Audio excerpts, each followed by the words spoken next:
পৃথিবী biomechanics sports সায়েন্সে অনেক দূর এগিয়ে গেছে, সেই জায়গায় বাংলাদেশ এখন অনেক পিছিয়ে।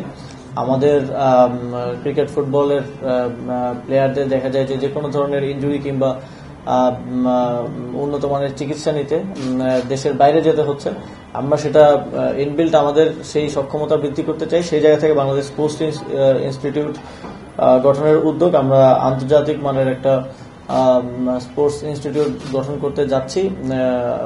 আমাদের এখন এটার সম্ভবত ফিজিবিলিটি স্টাডি হচ্ছে এবং আশা করি যে আমরা আমাদের পরামর্শ প্রতিষ্ঠানে নিয়োগ হয়ে গেছে। আশা করি খুব দ্রুত সময়ের মধ্যে আমরা এই কাজের বাস্তবায়ন দেখতে পাবো।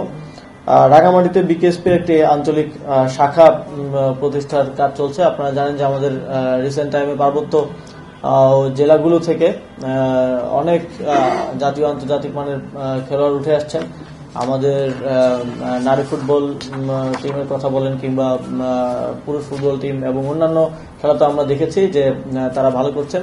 সেই জায়গা থেকে পার্বত্য জেলায় বিকেএসপি একটি আঞ্চলিক কেন্দ্র প্রতিষ্ঠার কাজ চলমান আছে।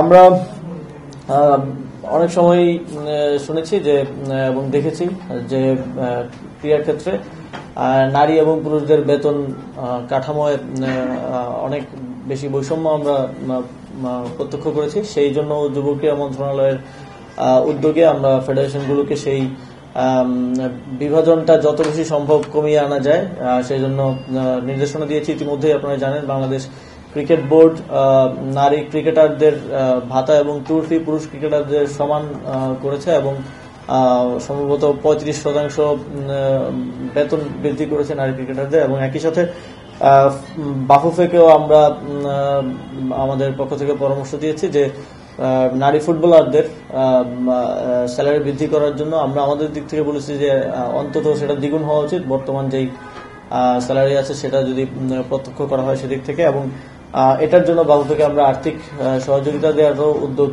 গ্রহণ করেছি। অর্থ মন্ত্রণালয়ের সাথে এই বিষয়ে আলোচনা চলমান আছে।